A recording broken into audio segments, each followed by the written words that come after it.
For 10 years, my parents told everyone in Chicago I was a junkie just to hide the fact they had abandoned me.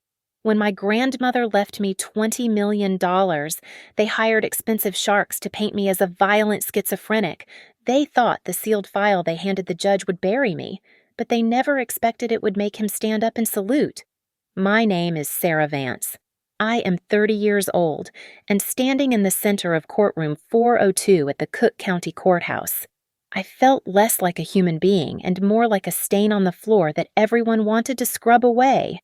The air conditioning in the building was either broken or just defeated by the Chicago humidity, making the room smell of stale floor wax and nervous sweat. I adjusted the collar of my blazer. I had purchased it at a Goodwill on the south side for $12. It was a size too big in the shoulders and the fabric was thinning at the elbows, but it was clean. My face remained a mask of cold stone. I learned a long time ago that showing emotion to predators only tells them where to sink their teeth. Across the aisle sat the people who shared my DNA, but none of my humanity. Richard and Eleanor Vance looked like they had just stepped out of a magazine spread for people who own yachts they never sail. My father wore a bespoke Italian suit that likely cost more than the average car. He checked his gold Rolex every 30 seconds, acting as if this trial were a tedious interruption to his tea time. My mother sat next to him, draped in a cream-colored cashmere shawl that screamed old money. She dabbed at perfectly dry eyes with a lace handkerchief, playing the role of the grieving, concerned mother to absolute perfection. Sitting between them was Bartholomew Sterling. He was Chicago's most notorious legal shark, a man who charged $600 an hour to destroy lives. He caught my eye and offered a smirk that was all teeth and no warmth. It was the kind of smile a wolf gives a lamb before the slaughter. They were here for one reason: money. Specifically, the $20 million my grandmother, Beatrice, had left entirely to me. They had filed a motion contesting the will before the dirt on her grave had even settled. Their argument was simple and vicious. They claimed I was mentally unstable, incompetent, and a danger to myself. It was ironic coming from them. For as long as I could remember, I was the family disappointment. My brother, Kevin, was the golden boy, the one they bought sports cars for and paraded around the country club. I was the rebellious daughter they kicked out at 18 because I refused to be their ornament. I had not taken a single dime from them in 12 years. While Kevin was handed everything, I scraped gum off tables and scrubbed toilets to survive. They told the neighbors I was a drug addict. They told their social circle I ran away with a criminal. It was easier for them to invent a tragedy than to admit they had discarded their own child like last week's trash. She just isn't right in the head, my mother whispered loudly enough for the court reporter to hear. She leaned into Sterling, trembling theatrically. We just want to make sure she gets the help she needs. We can't let her squander Mother's legacy on God knows what. Richard nodded solemnly, patting her hand. It breaks our hearts, truly. But Sarah has always been troubled. I watched the performance. It was flawless. If I did not know them, I might have believed it myself. They were painting a portrait of a loving family trying to save their wayward sheep. In reality, they were vultures circling a carcass. They needed that money to cover the massive debts their lavish lifestyle had racked up. I stood still, my hands clasped behind my back in a parade rest, though I kept it loose enough not to draw attention. I let them talk. I let them lie. Silence is a weapon if you know how to wield it. Suddenly, the heavy oak door behind the bench swung open. All rise for the Honorable Judge Harold Miller, the bailiff bellowed, his voice cutting through the thick tension. We stood. Judge Miller walked in. He was a mountain of a man, even in his 70s, with a face carved from granite and eyes that looked like they could see through lead. He did not look at the lawyers. He did not look at the gallery. He sat down, adjusted his spectacles, and opened the thick file in front of him. He looked like a man who had no patience for games. Be seated. Miller grunted. Sterling stood up, buttoning his jacket with a flourish. Your Honor, we are here today to prove that the defendant, Ms. Vance, is unfit to inherit the estate due to severe psychological instability and a documented history of erratic behavior. I looked at Judge Miller. He was flipping through the papers my parents had submitted. Richard and Eleanor exchanged a confident look. They thought they had me cornered. They had no idea what was actually in that file. As Sterling droned on about my alleged instability, the stale air of the courtroom faded, replaced by the scent of pine needles and expensive furniture polish from my childhood in Lake Forest. It was a beautiful cage. In that house, affection was a currency, and the exchange rate was impossible for me to meet. Love was measured strictly by how good you made Richard and Eleanor look at the country club. My brother, Kevin, was the golden investment. When he turned 16, there was a brand new sports car waiting in the driveway with a giant red bow. He attended a private preparatory academy that cost $40,000 a year. I, on the other hand, was the expense they tried to minimize. I wore clothes my cousins had outgrown, fabrics that were always slightly faded or pulled tight in the wrong places. I was forced to take violin lessons I hated because my mother thought it looked elegant. Yet, I was scolded every time I needed money for a school field trip. You are so ungrateful.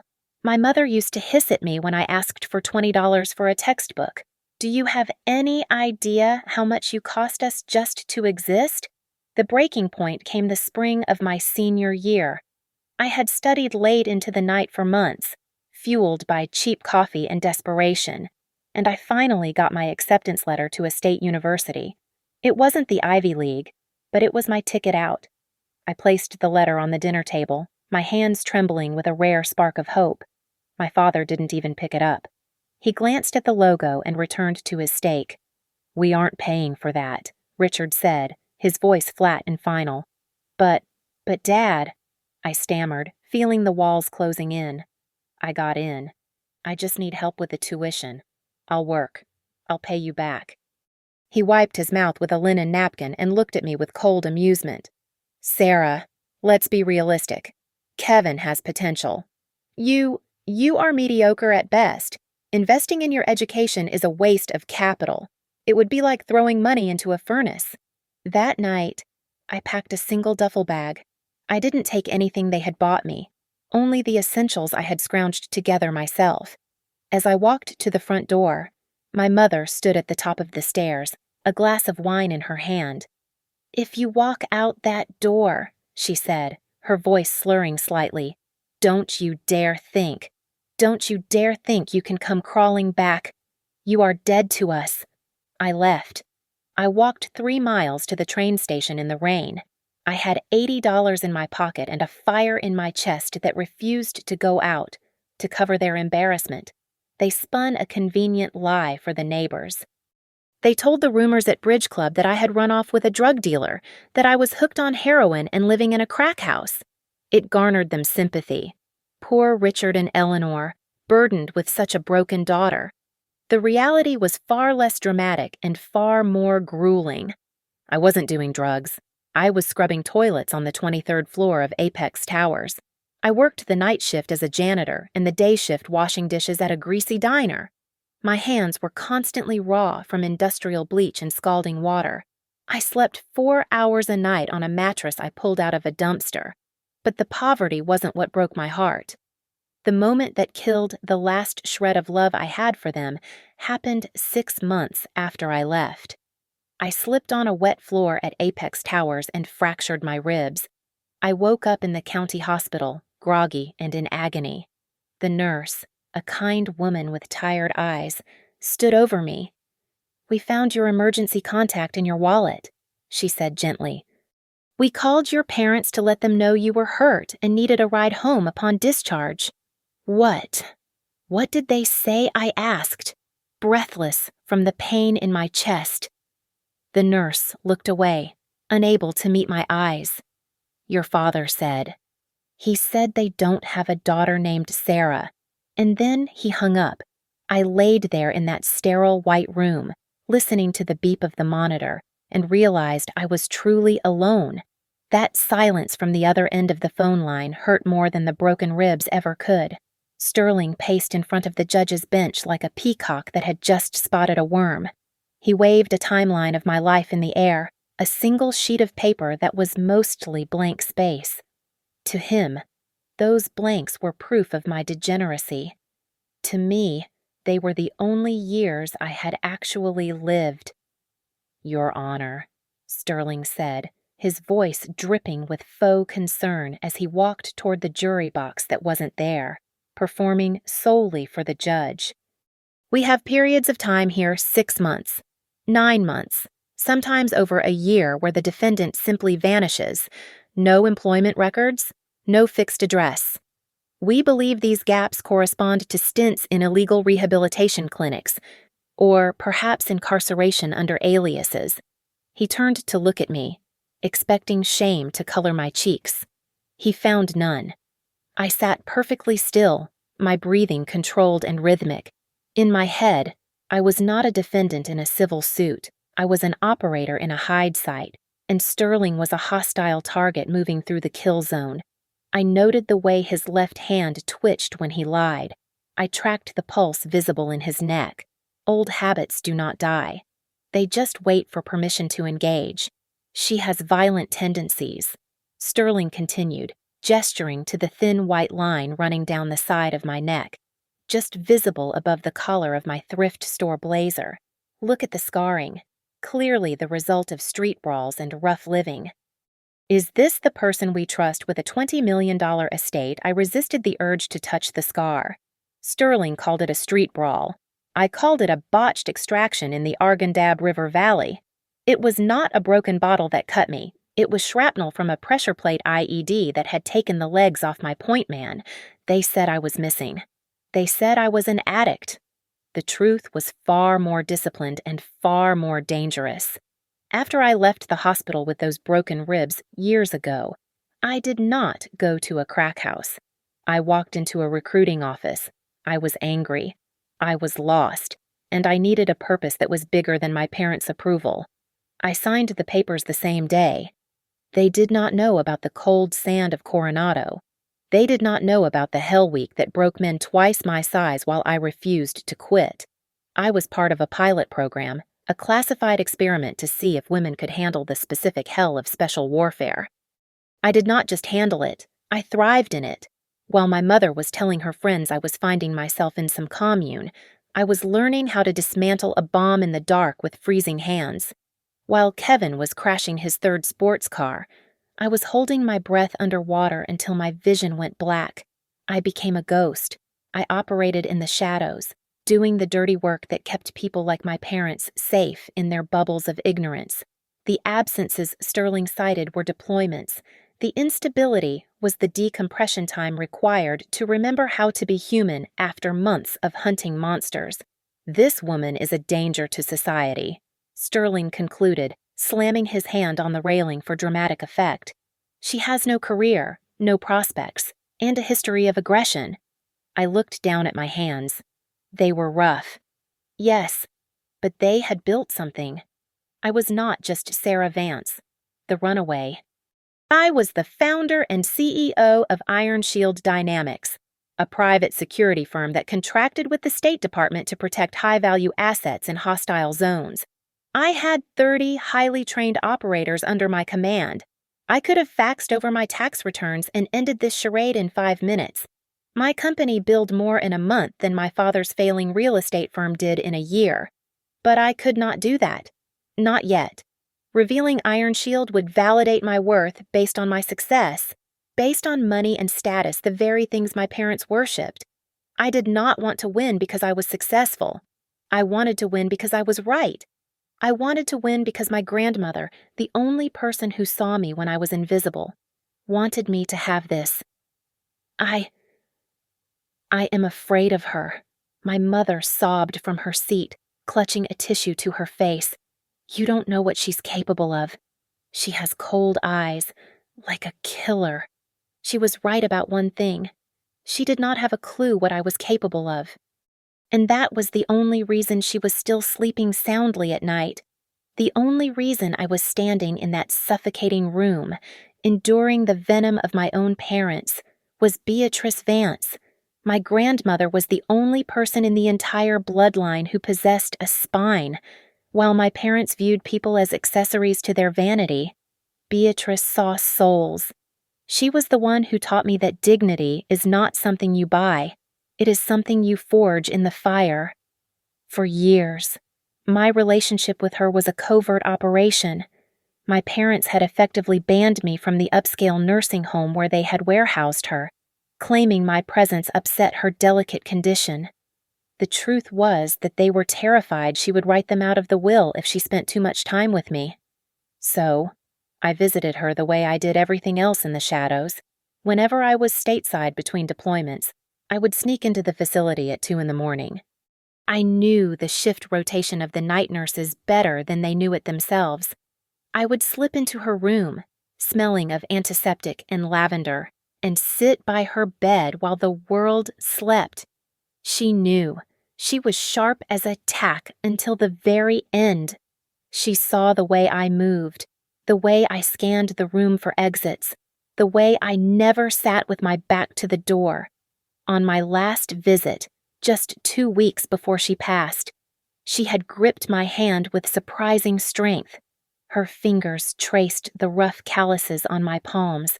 You are a soldier, aren't you? She had whispered, her voice raspy with age and fluid in her lungs. I had hesitated, then nodded. Yes, Gran, but you can't tell them. Richard and Eleanor. They would use it. She had squeezed my hand, her eyes shining with a fierce pride that made my throat tight. My little warrior, you are the only good thing to come from this family. You fight for them. Even when they don't deserve it, don't let them break you. Sarah, promise me. I promise. I had said, fighting back tears. When she died, she dropped a nuclear bomb on Richard's carefully constructed reality. She bypassed her son entirely, the sprawling estate, the portfolio of blue-chip stocks, and the $20 million in liquid assets. It all had my name on it.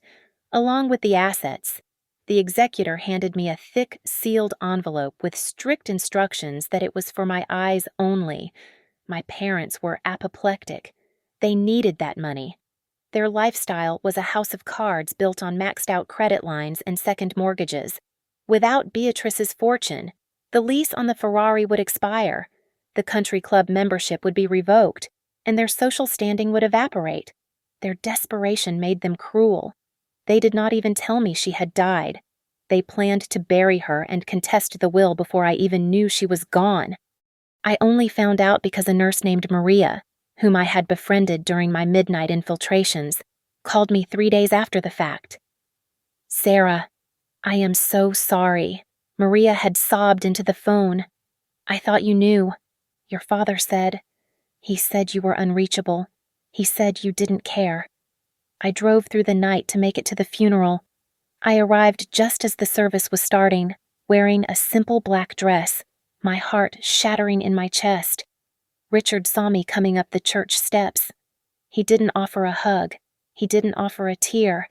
He blocked the doorway with his body, his face twisted in a snarl that looked demonic in the church light. You get the hell out of here, he had hissed, shoving me backward. You ungrateful wretch. You are here for the money. Aren't you, Vulture? You didn't love her. I stood there, stunned, as he slammed the heavy wooden doors in my face. I grieved for my grandmother alone in the parking lot, listening to the muffled hymns through the stained glass. That was the moment my sadness turned into cold, hard resolve. I would not let them desecrate her memory with their greed. Back in the courtroom, Sterling was now holding up a stack of documents with a triumphant flair. Your Honor, Sterling announced, his voice booming, we have affidavits here from 3 prominent psychiatrists. Although they have not personally examined the defendant due to her uncooperative nature, they have reviewed her behavioral history. They all concur. Ms. Vance suffers from severe paranoid delusions. She invents enemies. She imagines threats where there are none. She believes she is being watched. This is not a woman capable of managing $20 million. This is a woman who needs to be institutionalized. I stared at the judge. Paranoid delusions, I did not imagine threats. I eliminated them. And for the first time since the trial began, I felt a flicker of pity for them. They were poking a sleeping tiger and calling it a kitten. Sterling turned the courtroom into a theater of the absurd. He paraded a string of witnesses to the stand, neighbors from Lake Forest who had not spoken a word to me in 15 years. They had clearly been coached, their memories refreshed by Sterling's prep team and perhaps a few expensive lunches.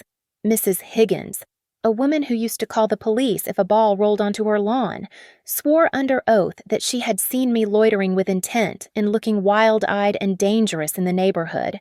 It was a fabrication. I had not set foot on that street since the night I left. Then came the star performance. My father took the stand.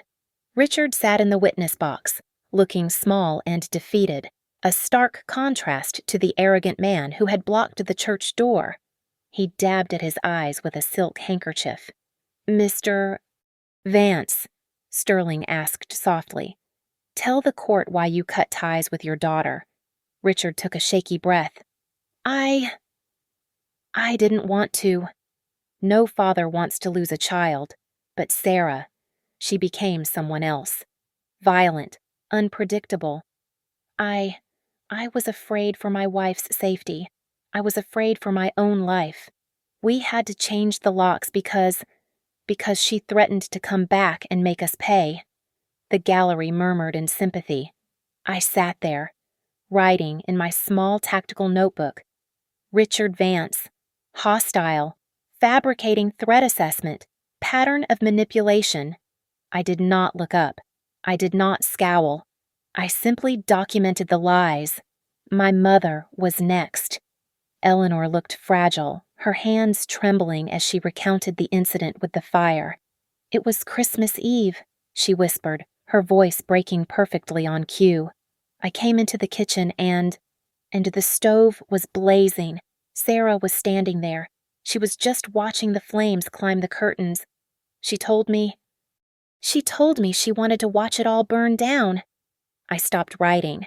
I remembered that night vividly. Eleanor had consumed half a bottle of vodka before noon. She had passed out on the sofa while frying bacon. The grease had caught fire. I was the one who ran in, grabbed the extinguisher, and put it out before the whole house went up in smoke. She had woken up screaming, blaming me for ruining her breakfast. Now, that memory was being twisted into attempted arson.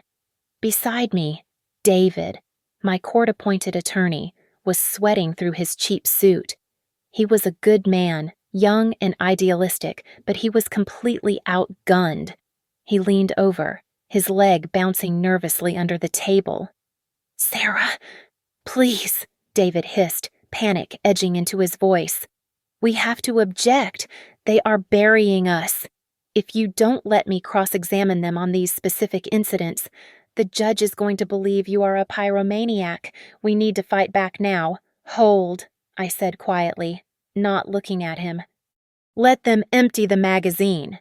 Sterling walked back to his table and lifted a heavy, bound document. It landed on the judge's bench with a dull thud that echoed in the silent room. "Your Honor," Sterling announced, puffing out his chest, "the defense claims Ms.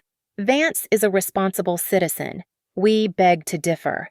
My team has spent months compiling a comprehensive timeline of the defendant's whereabouts for the last 10 years. This file contains the results of our private investigation." He turned to sneer at me, savoring his victory.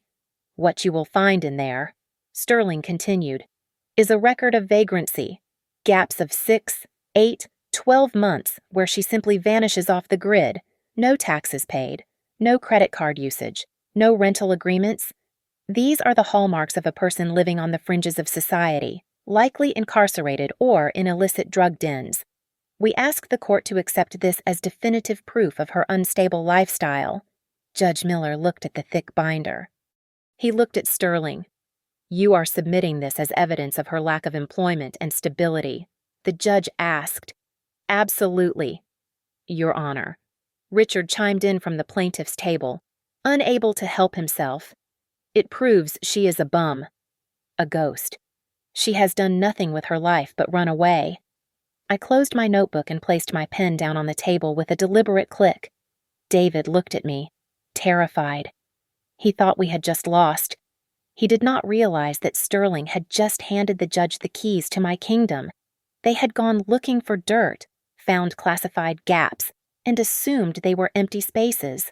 They had no idea they had just submitted a federal dossier that would blow their entire case apart. They had pulled the pin on a grenade and dropped it right at their own feet. Judge Miller flipped open the heavy binder that Sterling had dropped on his bench with such theatrical arrogance.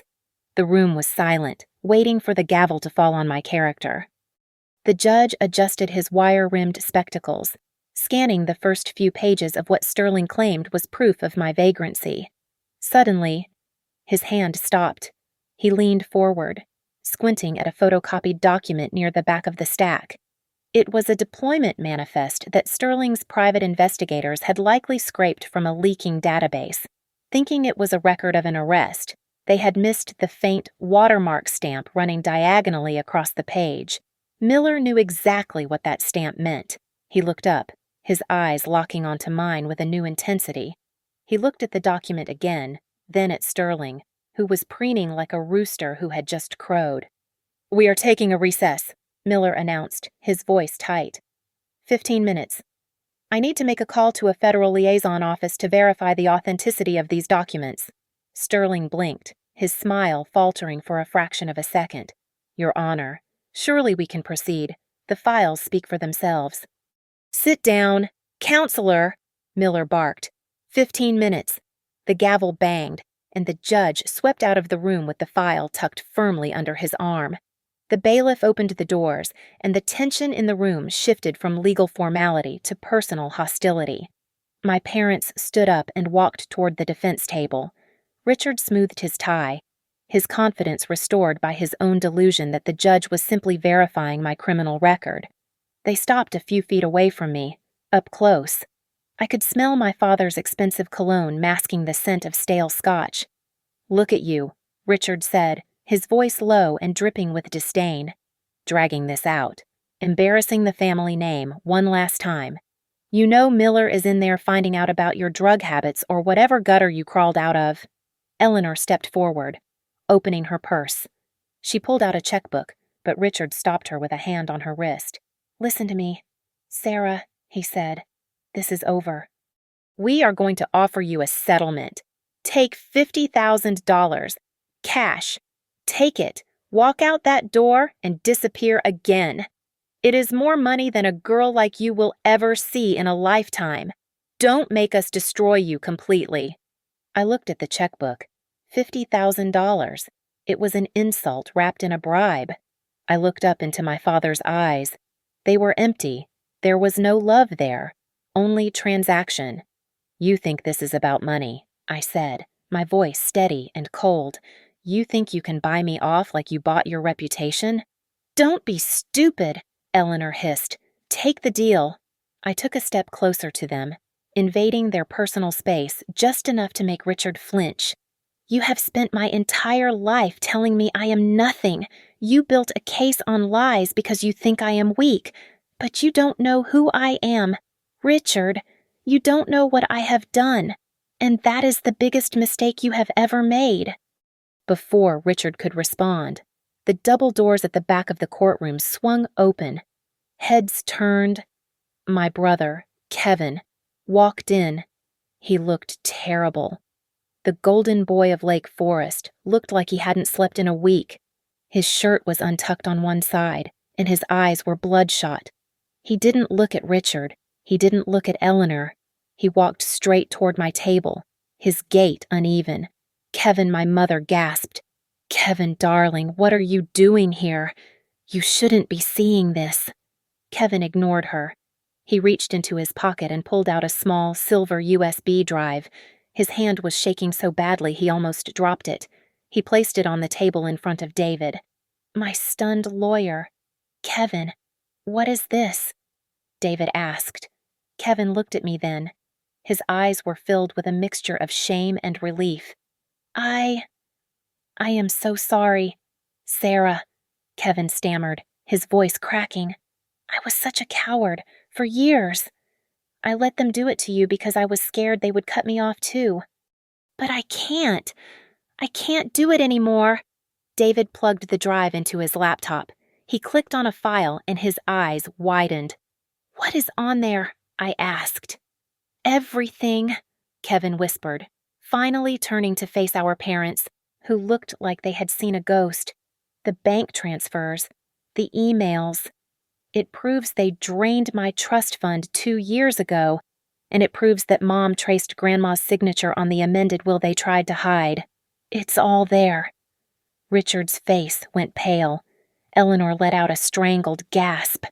The trap they had set for me had just snapped shut on their own necks. The bailiff's voice rang out, announcing the return of Judge Miller. The room fell into a heavy silence as the judge marched back to his bench. His demeanor had shifted entirely. Gone was the skepticism, the fatigue, and the impatience. He sat down slowly, placing the heavy file on the mahogany surface with a reverence that confused everyone in the room except me. He did not look at Sterling. He did not look at my parents.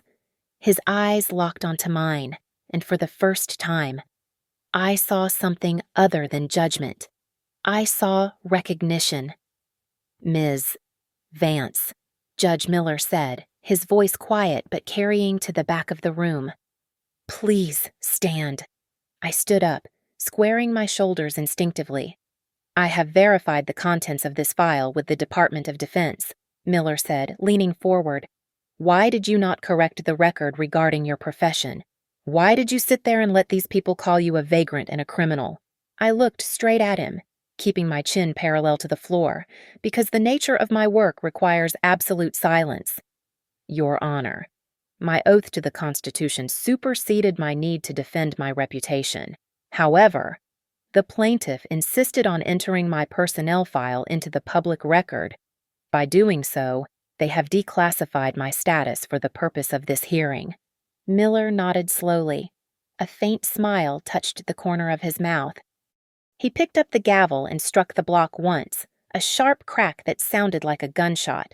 The clerk will read the header of the first document in the plaintiff's Exhibit A, Miller ordered. Read it loud enough for Mr. and Mrs. Vance to hear. The court clerk, a young woman with glasses, picked up the paper. Her eyes went wide as she scanned the page. She swallowed hard, her hands shaking slightly as she brought the microphone closer. Department of the Navy. She read, her voice trembling. Naval Special Warfare Group 2. SEAL Team 4. Deployment Manifest and Service Record. Subject Lieutenant Commander Sarah Vance. The silence in the courtroom shattered. A collective gasp swept through the gallery. Bartholomew Sterling turned a shade of gray I had never seen on a human being before.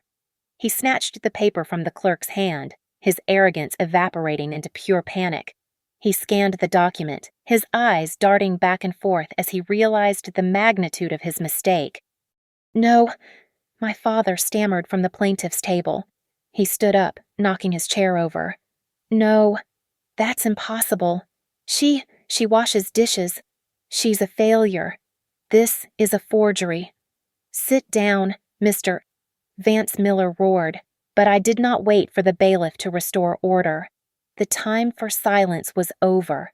I stepped out from behind the defense table. I did not walk like a defendant anymore. I walked like an interrogator entering a holding cell. I turned my body to face my parents, letting the cold, predatory focus I had honed in Kandahar wash over them. You said I was missing for 6 months in 2018, I said, my voice cutting through the noise. You told the court I was in rehab. Do you want to know where I was? Richard, I don't, he sputtered, backing away until he hit the railing. I was in a safe house in Yemen. I continued, advancing on him.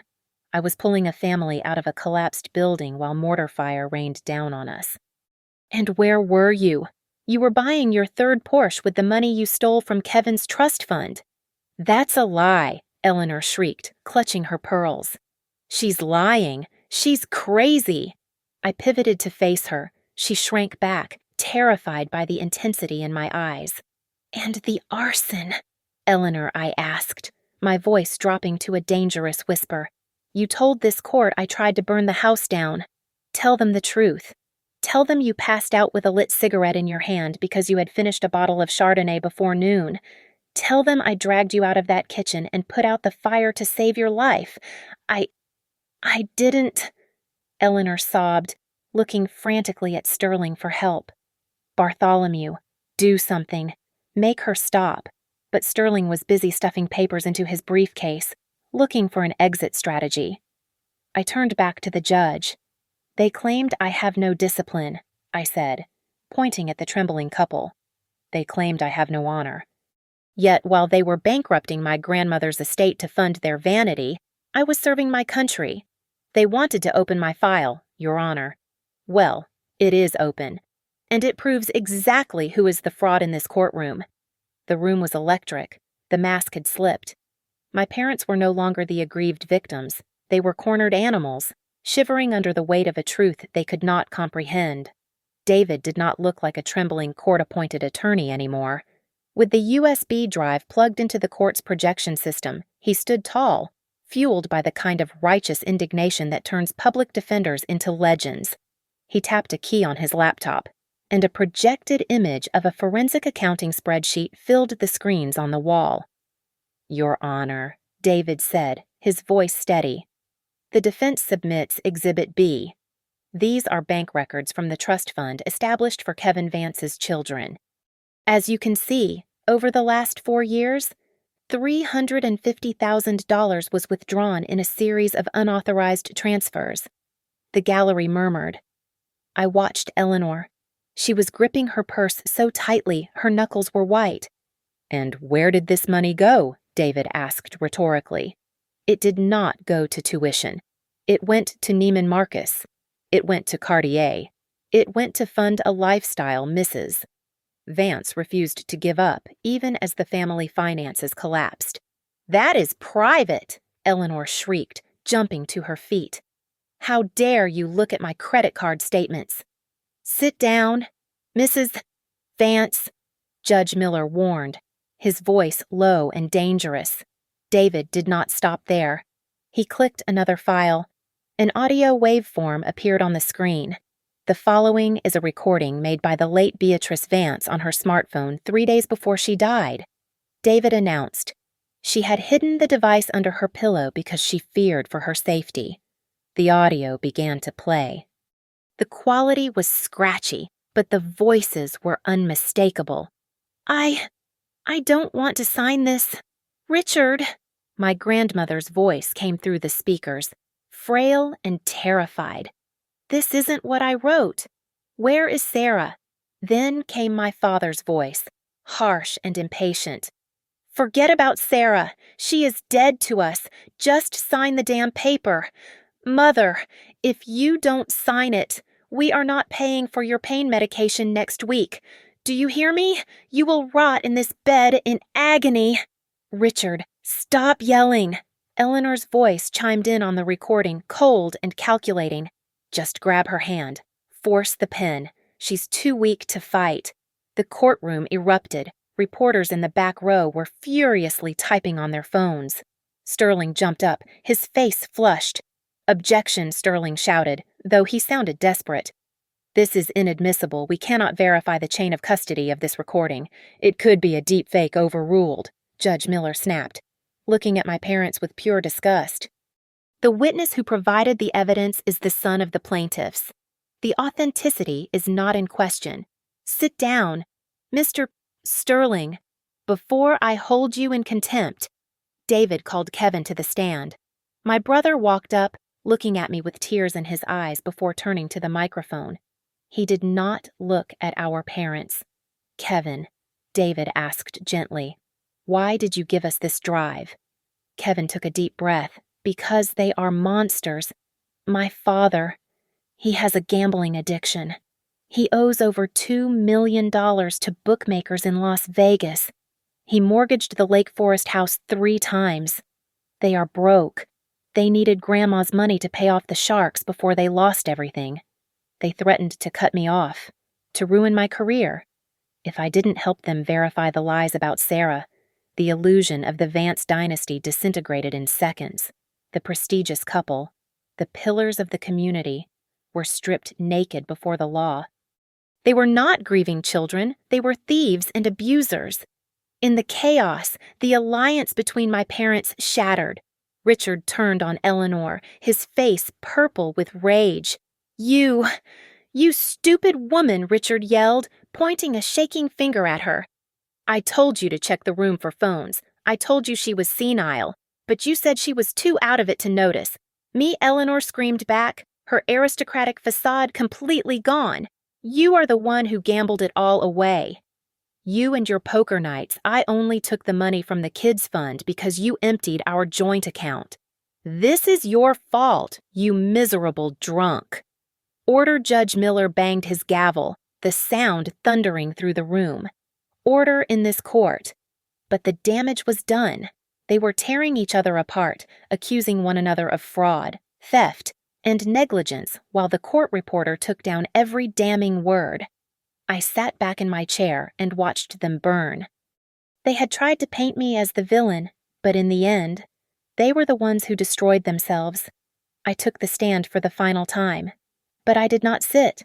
I stood with my hands gripping the railing, looking down at the 2 people who had given me life and then spent 30 years trying to drain the life out of me. The courtroom was dead silent. Even the air conditioning seemed to hold its breath. You asked why I never came back. I said, my voice steady but vibrating with a suppressed rage. You asked why I lived in cheap apartments and wore second-hand clothes when I could have just apologized and returned to the lap of luxury. It was not because I was crazy. It was because I would rather starve in a gutter than eat food bought with your money. Your money is dirty. It is stained with the misery of everyone you stepped on to get it. My mother tried to look away, but I would not let her. While you were crying over a scratched fender on your Mercedes, I continued, I was holding the hand of a 19-year-old boy from Iowa as he bled out in a dusty alley in Kandahar. I was learning that family is not about blood. It is about who is willing to bleed for you. You two. You have never bled for anyone but yourselves. I reached into my pocket and pulled out a small, worn leather notebook. It was not mine. This is the shift diary of Maria, the night nurse you fired 2 days after Grandma died. I announced, Maria gave this to me because she was afraid to go to the police. She was afraid of your lawyers. But I am not. I flipped it open to a page marked with a red tab. October 12th. I read aloud. Mrs. Vance is in extreme pain. I went to administer her morphine, but the vials were empty. I checked the logs. Richard Vance signed them out at 4 in the afternoon. He told me he would administer them himself. But when I checked on the patient at 6, she was screaming in agony. She said Richard threw the medicine in the sink and told her to hurry up and die. A collective gasp sucked the air out of the room. Richard turned a sickly shade of green. You didn't just wait for her to die, I said, slamming the book shut. You tortured her. You cut off her relief to speed up the payout. Judge Miller stood up. His face was no longer just stern. It was thunderous. The calm demeanor of the judiciary had vanished, replaced by the rigid, furious posture of an old Marine. He looked at Richard and Eleanor as if they were enemy combatants who had violated the rules of engagement. I spent 20 years in the United States Marine Corps, Judge Miller said, his voice shaking the walls. I have seen evil. I have seen men do terrible things in war. But what you have done, betraying your own mother, betraying the vulnerable for profit, it makes me sick. He picked up the classified file that sat on his desk. When I made that call during recess, Miller continued, I spoke with the Department of the Navy. I wanted to verify the service record of Lieutenant Commander Vance, but they told me something else. They told me about an operation in Syria 2 years ago. He looked at me, and for a moment, the hardness in his eyes melted into profound respect. They told me about a hostage rescue mission. The judge said to the silent room, a mission where a team leader refused to leave a collapsed building until every single civilian was out. That team leader took a bullet to the shoulder and still carried a 6-year-old girl 2 miles to the extraction point. He turned his gaze back to my parents, pointing a trembling finger at me. This woman, this hero whom you have slandered, whom you called mentally unstable and violent. Miller's voice rose to a shout. She has saved more lives in a single afternoon than you two have attended church services in your entire miserable lives. Bartholomew Sterling did not say a word. He did not object. He did not posture. He quietly clicked the latches of his briefcase shut. He gathered his papers with the efficient movements of a man who knows the building is burning down, and the only thing left to do is run. He looked at Richard and Eleanor, who were now sobbing not fake tears for the jury, but real, terrified tears for themselves, and he shook his head. He knew, just as I did, that it was over. Judge Miller did not even bother to sit back down. He stood tall behind the bench, a towering figure of judgment that filled the entire room. He looked at the paperwork in front of him with disdain before shoving it aside. The silence in the courtroom was absolute.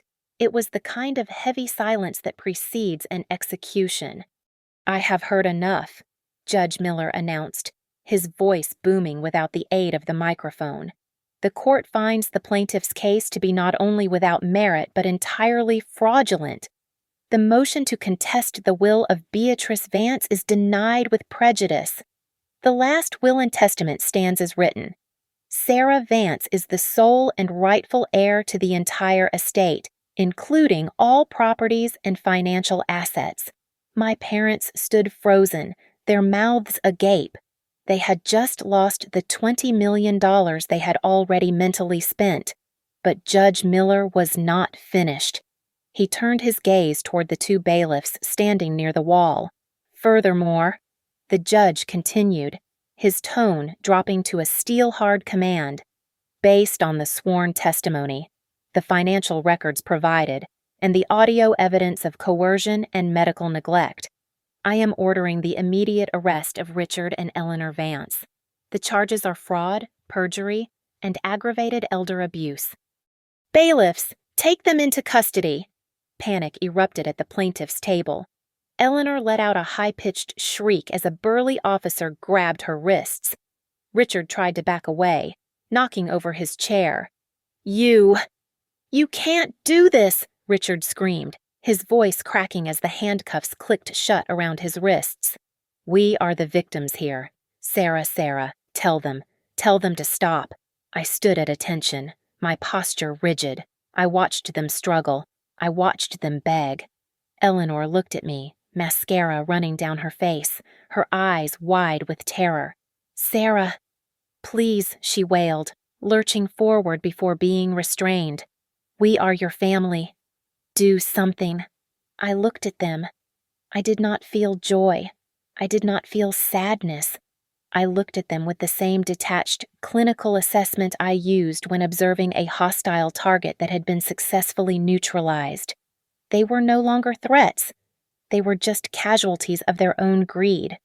I said nothing. I simply watched as they were dragged through the side doors, their screams fading into the corridor.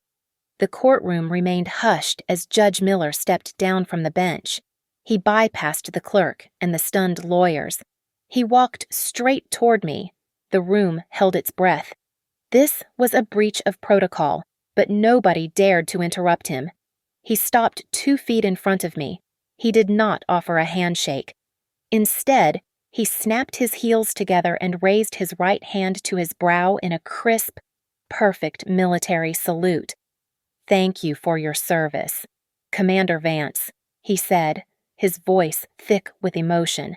Dismissed. I felt a lump form in my throat, harder to swallow than any desert dust. I returned the salute, holding it for a beat longer than regulation. Thank you, sir, I replied softly. The room erupted. It started with a single clap from the back and swelled into a roar of applause. Even the court reporter was clapping. I nodded once to the judge, turned on my heel, and walked down the center aisle. I did not look back at the empty plaintiff's table. I pushed through the heavy oak doors and stepped out of the courthouse. The Chicago sun was bright, reflecting off the pavement. The air tasted sweet. Leaning against a pillar at the bottom of the stairs was Kevin. He looked tired, but the weight that had been crushing him for years was gone. He straightened up as I approached. We did not hug. We did not cry. We just looked at each other, two survivors of a war we never asked to fight. He nodded to me. I nodded back. It was a silent treaty, a forgiveness that did not need words.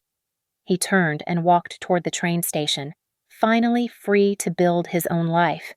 I pulled my phone from my pocket and dialed a number I knew by heart. My assistant picked up on the first ring. "Status," she asked. "The family mission is complete," I said, looking up at the blue sky. "The assets are secured. I want you to liquidate the Lake Forest estate immediately. Take the proceeds and set up a foundation for veteran support. Name it the Beatrice Protocol. We have work to do. Thank you so much for listening to my story. I would love to know where you are tuning in from today, so please leave a comment below, sharing your location and your thoughts on how Sarah handled her family. If you enjoyed this story, please make sure to subscribe to the Lily Revenge Stories channel, hit the like button, and smash that hype button to help this story reach even more people.